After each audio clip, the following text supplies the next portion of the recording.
হলো বাগবাজার স্টেশন। আর এই হলো এইখান দিয়ে বাগবাজার সার্বজনীন নিয়ে যাব। চলুন, এইভাবে বাগবাজার সার্বজনীন চলে আসবেন। ট্রেনেও আসতে পারেন, চক্কর ট্রেনে, এবং বাসেও আসতে পারেন। এ হলো বাগবাজার সার্বজনীন। দেখুন কত সুন্দর মন্দির করেছে। বাগবাজার সর্বজনীন দুর্গাপুজো সূত্রপাত হয় 1918 সালে। তখন একদল তরুণ স্বাধীনতা সংগ্রামী ব্রিটিশ শাসনের বিরুদ্ধে রুখে দাঁড়াতে চেয়েছিল এবং এই পুজোর মাধ্যমে দেশবাসীকে ঐক্যবদ্ধ করতে চেয়েছিল। কত সুন্দরভাবে 1909 সালে প্রথম বারোয়ারি দুর্গাপুজো ভবানীপুরে শুরু হলেও বাগবাজারের এই পুজো পরবর্তীকালে স্বাধীনতা আন্দোলনের প্রতীক হয়ে ওঠে এবং এরই মাধ্যমে বাঙালি তরুণরা জাতীয়তাবোধে দীক্ষিত হন। বাগবাজার সর্বজনীন দুর্গাপূজা আজ ঐতিহ্যবাহী পদ্ধতি মেনে চলে। বাংলার সংস্কৃতি অবিচ্ছেদ্য অংশ হিসাবে এই পুজো আজও এক অন্য মাত্রা বহন করে। এর একটা কত সুন্দর দুর্গা প্রতিমা করে রেখেছে এই বাগবাজার। 1910 দশকের শুরুতে যখন ব্রিটিশ শাসন প্রবল, তখন দেশ জুড়ে স্বাধীনতা আন্দোলনের ঢেউ ওঠে। পরিস্থিতি বাংলা যুব সমাজ ঐক্যবদ্ধ হতে চেয়েছিল, ব্রিটিশ শাসনের বিরুদ্ধে জাতীয়বাদের চেতনা জাগ্রত করতে চেয়েছিল। এই বাগবাজারের পুজো এইভাবেই শুরু হয়েছিল। কত সুন্দরভাবে মণ্ডপ সেজে উঠেছে দেখুন। আর এখানে দেখুন কত সুন্দর করে এই বাগবাজার ঐতিহ্য। আর এখানে ঝাড়বাতি দেখার মতন মুগ্ধ করে। এই বাগবাজারের ঝাড়বাতি সত্যি দেখে মুগ্ধ হয়ে যাবেন। বাগবাজার সর্বজনীন দুর্গাপুজো আজও ঐতিহ্যবাহী প্রতিমা নির্মাণ ও পুজোর রীতি অনুসরণ করে। ঐতিহ্যপূর্ণ প্রতিমা পুণ্যার্থীদের কাছে এক বিশেষ আকর্ষণ। বাগবাজারের প্রতিমা দেখুন ঢাকে সাজিয়ে তোলা হয়েছে কত সুন্দরভাবে, আর এই প্রতিমা গড়ে উঠেছে। এই পুজো বাংলার সমাজ ও সংস্কৃতিতে গভীর প্রভাব ফেলে। এটি আজও বাঙালি সংস্কৃতির এক অবিচ্ছেদ্য অংশ এবং এর মাধ্যমে জাতীয়তাবোধ ও সামাজিক ঐক্যের বার্তা ছড়িয়ে দেওয়া হয়। বাগবাজারের দুর্গা প্রতিমা তার সাবেকি কারুকার্য, সুবিশাল মুকুট জন্য বিখ্যাত। প্রতি বছর একটি বিশেষ ছাঁচে তৈরি করা হয়। ঐতিহ্যভাবে তৈরি প্রতিমার অন্য মাত্রা এনে দেয়। প্রতিমাটি বাংলার প্রাচীন রীতি অনুসরণ করে তৈরি হয়। এতে এক বিশেষ ঐতিহ্য সাবেকিয়ানা লক্ষ্য করা যায়। বাগবাজারের মণ্ডপ হলো কলকাতার বিখ্যাত দুর্গাপুজোর মণ্ডপ। এটি বাগবাজার সর্বজনীন নামে পরিচিত। মণ্ডপ সাবেকি প্রতিমা, ঐতিহ্যবাহী আলোকসজ্জা দর্শনার্থী পুণ্যার্থীদের কাছে বিশেষ আকর্ষণীয় তোলে। সাবেকি প্রতিমা বাগবাজারের। আর এখানে দেখুন নেতাজির এক মূর্তি ফুটিয়ে তোলা হয়েছে বাগবাজারের এই সার্বজনীন দুর্গা উৎসবের কাছে কত সুন্দরভাবে। আর এখানে দেখুন একটা ঘট, মণ্ডপের দুই ধারে দ্বারঘট ফুটিয়ে তোলা হয়েছে। আর এখানে মেলা বসেছে। এই রাইডিংগুলো আপনাদের কাছে তুলে ধরলাম। বাগবাজারে এলে পুরো সময় কেটে যাবে। এখানে রাইডিংগুলো আছে বাচ্চাদের, অনেক রকমের রাইডিং পেয়ে যাবেন আপনারা বাগবাজারে। নাকুরদোলা আছে, রাইডিং আছে দেখুন।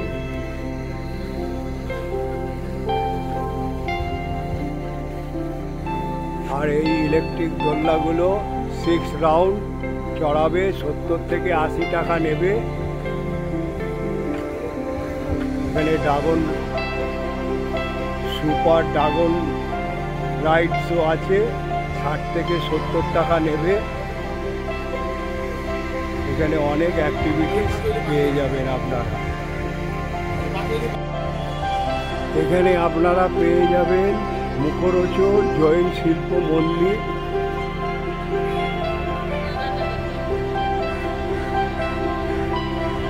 এনারা স্টল অনেক পূজা মণ্ডপে দিয়েছে, দেখুন জৈন শিল্প মন্দির। আচ্ছা, এখানে কি কি পাওয়া যায় আপনাদের? এই কি কি আচার? সব আচার, সব রকমের হজমলা। সব আপনারা তো প্রায় অনেক পুজো মণ্ডপে আপনাদের দেখছি স্টল। পুরোটাই বোধহয় এনাদের।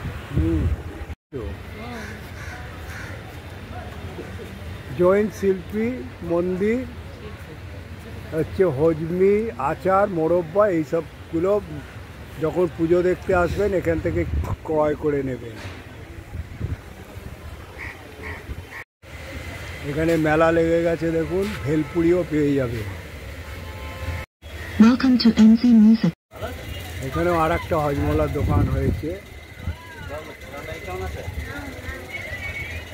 এখানে হচ্ছে বাচ্চাদের খেলনা পেয়ে যাবেন।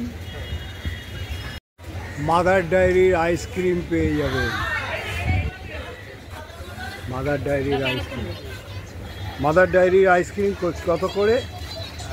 মাদার ডায়েরির আইসক্রিম 30-40। কাপগুলো 50, 15 কাপগুলো 15। এগুলো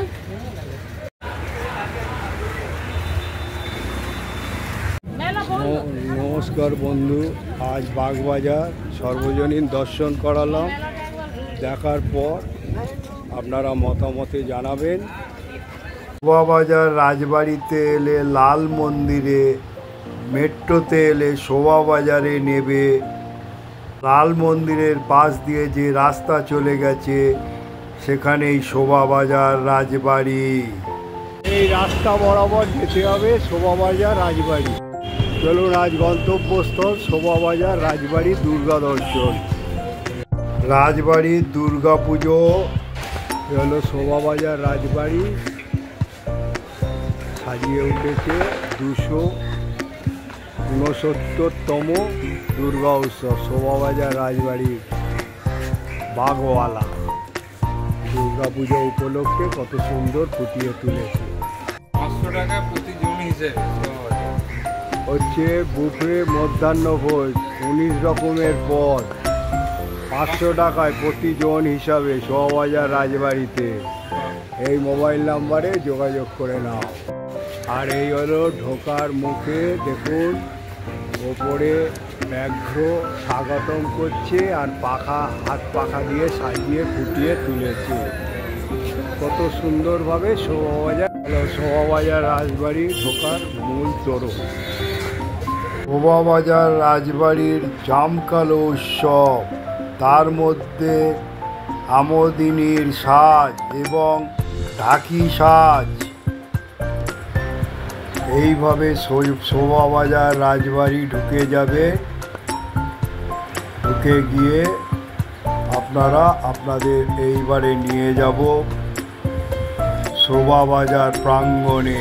দেখুন 1757 সালে রাজা নবকৃষ্ণদেবের দ্বারা শুরু হয়েছিল। আজও এর ঐতিহ্য বহন করে চলেছে। আজ পঞ্চমী বিশেষভাবে অনুষ্ঠিত হয়েছে এবং এখানে দর্শনার্থীরা দর্শন করতে আসছে। দেখুন সব কেউ ছবি তুলতে ব্যস্ত। এই শোভাবাজার রাজবাড়ির প্রাঙ্গণ আর এই রাজবাড়ি দেখুন কত পুরোটা ঘুরে আপনাদের তুলে ধরছি। এখানে বিবেকানন্দর একটা মূর্তি ফুটিয়ে তোলা হয়েছে। এখানে বলছে জাগ্রত প্রাপ্য বড় নিবেদক শোভাবাজার রাজবাড়ি ঠাকুর দালানের প্রশস্ত অঙ্গলে 28শে ফেব্রুয়ারি 1897 কলিকাতাবাসীর পক্ষ থেকে আহুতি স্বামী বিবেকানন্দ নাগরিক সম্বর্ধনা দেওয়া হয়েছিল। আর শোভাবাজার রাজবাড়ির প্রতিমা দেখুন, আমোদিনীর সাজ এবং ঢাকি সাজ বিশেষ আকর্ষণ। শোভাবাজার রাজবাড়ির দুর্গা প্রতিমা ঐতিহ্যবাহী ঢাকি সাজ দেখুন, ঢাকি সাজ কত সুন্দরভাবে ফুটিয়ে চলেছে। একচালা বিশিষ্ট প্রতিমা, দেখলে মুগ্ধ হয়ে যাবেন। এবং এখানে সাজিয়ে তুলেছে দেখুন ফুল দিয়ে, আর এখানে দেখুন লণ্ঠন বাতি দিয়ে তুলে ধরা হয়েছে। আর এই দেখুন ফুল দিয়ে, এই হলো লণ্ঠন বাতি। আজ পঞ্চমী, তাও দেখুন দর্শনার্থীদের সমাগম হয়েছে। আর প্রতিমা দেখুন, ঢাকি সাজের প্রতিমা। আর এই হচ্ছে লণ্ঠন, কত প্রাচীনতম। প্লাস্টিকের ফুল দিয়ে কত সুন্দরভাবে সাজিয়ে তুলেছে এই রাজবাড়ি। দেখুন কত সুন্দরভাবে এই রাজবাড়ি। আর দর্শনার্থীরা সকাল সকাল কত দর্শনার্থীরা এই রাজবাড়ির প্রতিমা দর্শন করতে এসছে। 1757 সালে পলাশী যুদ্ধের বছর রাজা নবকৃষ্ণদেব এই পূজার সূচনা করেন, যা বাংলার ইতিহাসে এক গুরুত্বপূর্ণ স্থান অধিকার করে আছে। দুর্গাপুজোর পদ্ধতি শাস্ত্র মেনে সম্পূর্ণ শৃঙ্খলার সঙ্গে পালিত হয়ে আসছে। ঐতিহ্যবাহী প্রাসাদ দুটির দরজা সকলের জন্য খোলা। এই হলো 19 রকমের পদ, 500 টাকা প্রতিজন হিসাবে।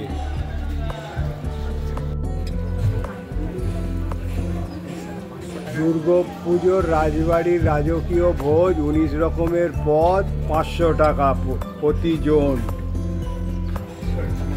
500 টাকা দিয়ে প্রতিজন 19 রকমের পদ খেয়ে নেবেন। 19 রকম পদের জন্য ফোন নাম্বার দেওয়া আছে, সেটা পজ করে দেখে নেবেন আর বুকও করতে পারেন। কলকাতা পৌর সংস্থা, এখানে শুটিং হয়। এটা হ্যাঁ হেরিটেজ পেয়েছে এটা। নমস্কার বন্ধু, আজ শোভাবাজার রাজবাড়ি দেখালাম। 269তম বৎসর। তা এই ছোট্ট ব্লগটি দেখার পর একটা করে লাইক করবেন, আর যত শেয়ার করবেন লোকে জানতে পারবে। আর এখনও যারা সাবস্ক্রাইব করেননি, অল বোতামটা টিপে দেবেন। আমি যখনই কোনো ব্লগ বানাবো আপনারা পেয়ে যাবেন। আপনারা ভালো থাকুন, সুস্থ থাকুন। জয় মা দুর্গা। এটা কুমারটুলি সর্বজনীনে নিয়ে যাচ্ছি এখন। এ হচ্ছে ঢোকার পর। কুমারটুলি থেকে সব ক্লাব প্রতিমা নিয়ে যাচ্ছে, সেটাও আপনাদের কাছে তুলে ধরলাম, যেহেতু সর্বজনী এসছি। এখানে একটা মাছের অ্যাকোরিয়াম তুলে ধরলাম। কুমারটুলি সর্বজনীন দুর্গা উৎসব, চলুন নিয়ে যাই আপনাদের। এদের থিম হচ্ছে বাঁটুল দি গ্রেট, সেটাকে এখানে ফুটিয়ে তোলা হয়েছে। এখানে হচ্ছে নারায়ণ দেবনাথের 1925 থেকে 2022 পর্যন্ত যে বাঁটুল দি গ্রেট, নন্টে ফন্টে, যে ছোট কার্টুনগুলো তিনি করতেন, সেইগুলো এইখানে ফুটিয়ে তোলা হয়েছে। দেখুন কত সুন্দরভাবে নারায়ণ দেবনাথের এই বাঁটুল দি গ্রেট, নন্টে ফন্টে 2022 পর্যন্ত উনি জীবিত ছিল। কত সুন্দরভাবে সব ফুটিয়ে তুলেছে। এই শীতের চাদরের ওপরে, শীতের ওপরে কত সুন্দরভাবে। এখানে দেখুন ছবিতে বিবেকানন্দ, তারপরে গ্যালিভার্স ট্রাভেল, বিভিন্ন প্রচ্ছদ ও অলংকার তুলে ধরেছে। বিভিন্ন প্রচ্ছদ অলংকার প্রত্যেকটা জায়গায় তুলে ধরেছে। কত সুন্দরভাবে শিবলিঙ্গ আছে, বিরাজ করছে, সেটাও তুলে ধরলাম। তারপরে দেখুন ডালডার টিন দিয়ে কত সুন্দরভাবে গড়ে উঠেছে। শতবর্ষে শ্রদ্ধাঞ্জলি, পুরো কত সুন্দরভাবে এরা গড়ে তুলেছে। এই খাঁচায় দেখছি একটা গাদা মানুষ রয়েছে, এক গাদা, মানে সেটাও তুলে ধরেছে এখানে। কুমারটুলি সর্বজনীন 2025 দুর্গা উৎসবের থিম হলো কমিক্সের কিংবদন্তি নারায়ণ দেবনাথের প্রতি শ্রদ্ধা। এই বছর কুমারটুলি সার্বজনীন কমিটি তাদের মণ্ডপ অন্যান্য আয়োজন নারায়ণ দেবনাথের দৃষ্টি কালজয়ী কমিক্সের চরিত্র যেমন নন্টে ফন্টে, বাটুল দি গ্রেট, পটল কুমার চাঁদের মতো চরিত্রগুলোকে ফুটিয়ে তুলেছে। এই থিমটি বাংলা কমিক্স জগতের কয়েক প্রজন্ম ধরে পাঠকদের আনন্দ দিয়ে আসা নারায়ণ দেবনাথকে স্মরণ করে। কুমারটুলির শিল্পী নারায়ণ দেবনাথের বিখ্যাত চরিত্রগুলি তৈরি করেছেন। স্থানীয় সংস্কৃতি ও শিল্পীর ঐতিহ্যের প্রতিচ্ছবি ফুটে উঠেছে। এই থিমটি সব বয়সে মানুষের কাছে আকর্ষণীয় হবে, বিশেষ করে ছোটবেলায় নারায়ণ দেবনাথের কমিক্স পড়ে বড় হয়েছেন যারা।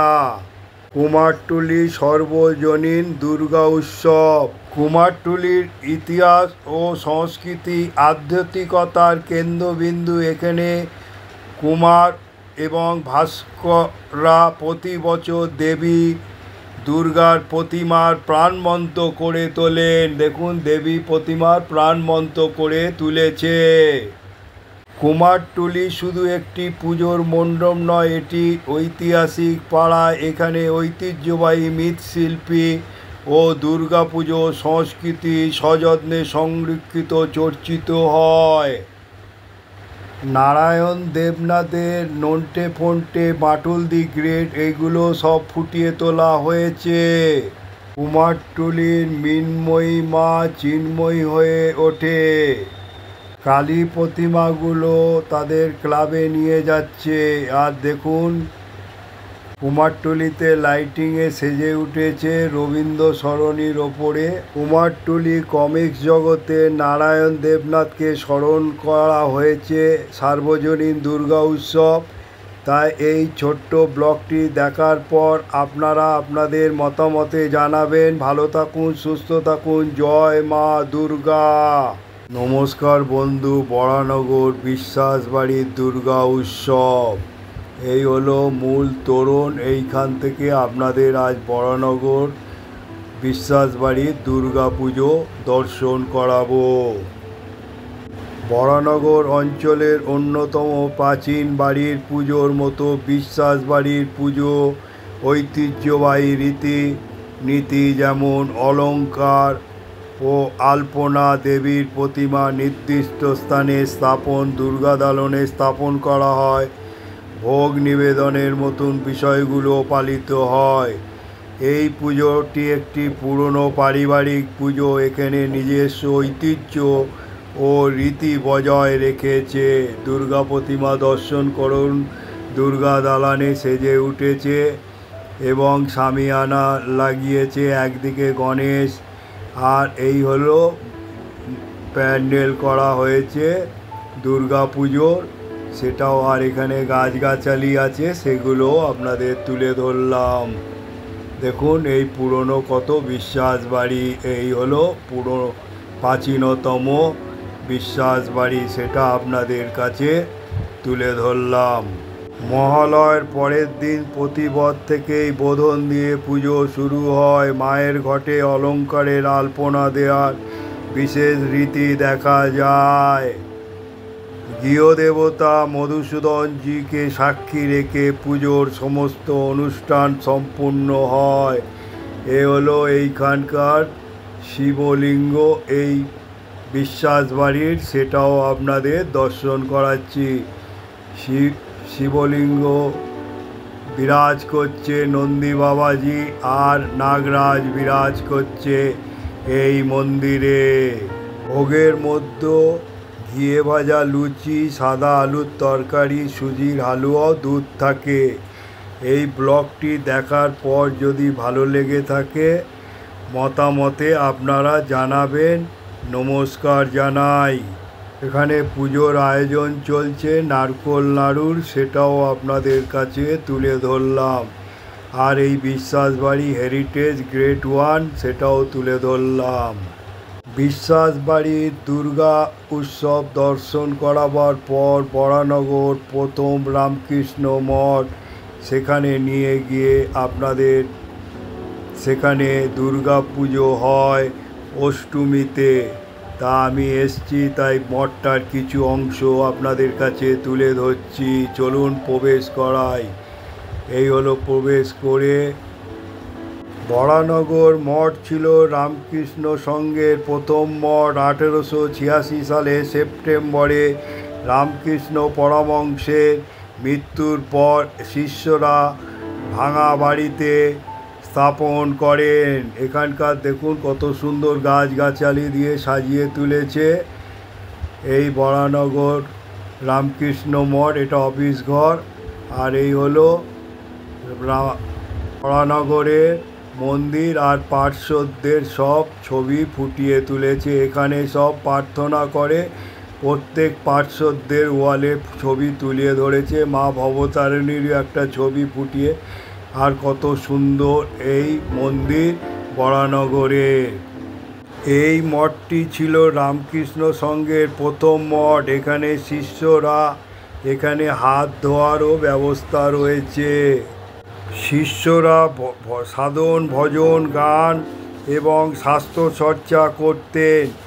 আর এখানে উল্লেখ করা হয়েছে বরানগর মঠের 1973 সালে স্থানটি সংরক্ষণের জন্য বরানগর মঠ সংরক্ষণ সমিতি গঠিত হয়। এটা খোলার সময় সেটাও এখানে উল্লেখ করে দিলাম, দেখে নেবেন। নমস্কার বন্ধু, আজ আপনাদের বরানগর মঠ দর্শন করালাম। এই দর্শন করাবার পর এখানে অষ্টমীতে একদিনই পুজো হয়, দুর্গা পুজো। কিন্তু আমি যখন গিয়েছিলাম পুজো হয়নি। আপনারা মতামতে জানাবেন। নমস্কার। জগৎ মুখার্জি পার্কের এবারে হচ্ছে এআই ভালো মন্দ দুই দিকে তাদের প্রভাব ফুটে উঠেছে। গোটা জগৎ মুখার্জি পার্ক মণ্ডপ জুড়ে এবার জগৎ মুখার্জি পার্কে দুর্গা পুজো 89 ইয়ার্স পা দিল। এই পুজো মণ্ডপ টাইম মেশিনের মানুষকে 50 বছর এগিয়ে নিয়ে যাবে। মণ্ডপে এলে এআই রোবটের দুনিয়ার সঙ্গে সাক্ষাৎ হবে দর্শকদের। এবার জগৎ মুখার্জি পার্কের থিমের সঙ্গে শিল্পী সুবল পাল। এআই ও আর্টিফিশিয়াল ইন্টেলিজেন্স অর্থাৎ কৃত্রিম বুদ্ধিমত্তা। এখন কম বেশি সকলে এই শব্দটির সঙ্গে পরিচিত। গোটা বিশ্বে ক্রমশ এআইয়ের ওপর নির্ভরশীল হতে শুরু করেছে। কর্মচারীদের থেকে কয়েক গুণ দ্রুততার সঙ্গে নাকি কাজ সেরে ফেলছে এই এআই দ্বারা। আবার অনেক অসম্ভব জিনিসকে সম্ভব করে তুলেছে। এর ফলে অদূর ভবিষ্যতে বিভিন্ন ক্ষেত্রে কর্মসংস্থানের পথ সংকুচিত হওয়ার তীব্র আশঙ্কা তৈরি হয়েছে। প্রতিমার সামনে প্রবেশ করলেই সেখানে অসুরকে উঠতে দেখবেন। যেহেতু এআই যুগে চাকরি হারাতে পারেন বহু মানুষ, সেই সংখ্যা থেকে এআইয়ের মন্দ দিক বধ করবে না মহিষাসুর মন্দ এআই। মণ্ডপের ভেতর ছোট গর্তে মানুষকে হাত, ফোন, ল্যাপটপ অবৈধ হিসাবে তুলে ধরা হবে। দেবীর রূপ সাধারণত থাকবে। ল্যান্ডমার্ক দেখিয়ে দিয়েছি আপনাদের। শ্যামবাজার এভি স্কুলে সোজা চলে যাবে। এইভাবে আপনারা জগৎ মুখার্জি পার্কে চলে যাবেন। দেখুন লাইটিং করেছে, সন্ধেবেলা এলে রোডের ওপরে কত সুন্দর লাইটিং করেছে, ঢাক বাজছে। এখানে একটা দুর্গা প্রতিমা তৈরি করা আছে, সেটাও তুলে ধরলাম। মাতৃ রূপং সংহতি। বিশ্বজুড়ে কৃত্রিম বুদ্ধিমত্তার যুগের সূচনা হয়েছে। সেই প্রযুক্তির আশীর্বাদ না অভিশাপ এখন সে বিষয়ে সিদ্ধান্ত নেওয়া যাবে না। এআই প্রযুক্তি ক্রমবর্ধমান। এই এআই যেমন এক প্রযুক্তি মানুষের মতো চিন্তা করতে পারে, কিন্তু বিভিন্ন জটিল কাজ দ্রুত নিখুঁতভাবে সম্পাদনা করতে পারে। এর উপকারিতা অনেক। সার্জারিতেও সহায়তার ডেটা বিশ্লেষণের মাধ্যমে চিকিৎসা ক্ষেত্রে এআই নজির গড়েছে। শিক্ষার্থীদের ব্যক্তিগত চাহিদা অনুযায়ী সহায়তায় হয়েছে উঠেছে এআই ভিত্তিক অ্যাপ, টিউটর, স্বয়ংক্রিয় মেশিন এবং চ্যাটবটের মাধ্যমে সময় অর্থ আশ্রয় হচ্ছে।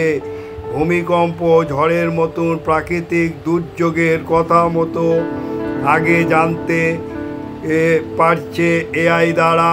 দেখুন এআই দ্বারা পুরো এই মণ্ডপ গঠিত হয়েছে, কত সুন্দরভাবে এখানে মনিটরগুলো তুলে ধরা হয়েছে। দেখুন এই মণ্ডপ এসে মুগ্ধ হয়ে যাবেন।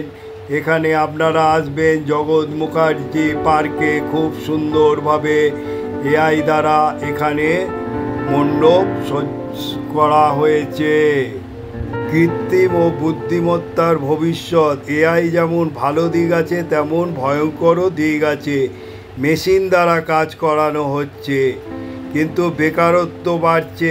এআইয়ের নির্ভরতা মানুষের পারস্পরিক সম্পর্ক এবং সংবিলতাকে কমিয়ে দিচ্ছে। ব্যক্তিগত তথ্য ও চুরি ও নজরদারির ঝুঁকিও বৃদ্ধি করছে। যদিও এআই যথাযথভাবে নিয়ন্ত্রণ না করা হয়, তবে ভবিষ্যতে এটি বিপজ্জনক হয়ে উঠতে পারে। তাই এবছর গতানুগতিকভাবে জগৎ মুখার্জি পার্ক কৃত্রিম বুদ্ধিমত্তার আশীর্বাদ না অভিশাপ থিম হিসাবে বেছে নিয়েছে।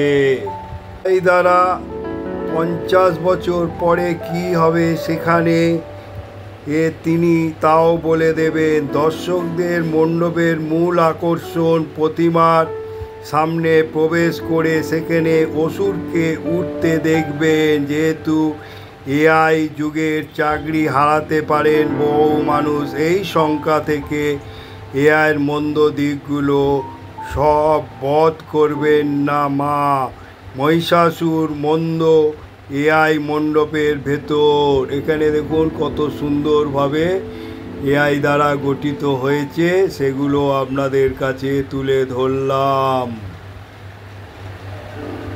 আর মণ্ডপের মূল অংশে প্রতিমার সামনে প্রবেশ করলে সেখানে অসুরকে উঠতে দেখছেন। অসুর উঠছে, চাকরি হারাতে পারে বহু মানুষ, সেই সংখ্যা থেকে এআই দ্বারা মন্দ দিকগুলো সব বধ করবেন না মা মহিষাসুর। মন্দ এআই। তাই মণ্ডপের ভেতর ছোট গর্তে মানুষের হাত, ফোন, ল্যাপটপে অবদ্ধ হিসাবে তুলে ধরা হয়েছে।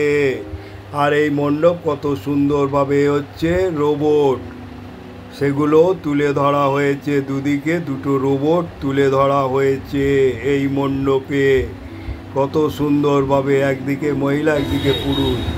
মদনমোহন তলার দুর্গা দালান,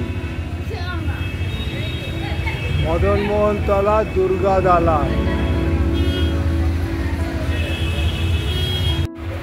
নমস্কার বন্ধু, আজ আপনাদের জগৎ মুখার্জি পার্ক দর্শন করালাম। থিম হচ্ছে এআই।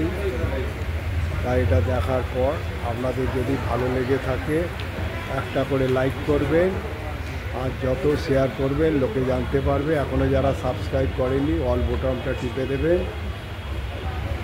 আর আপনারা ভালো থাকুন, সুস্থ থাকুন। জয় মা দুর্গা। চলো।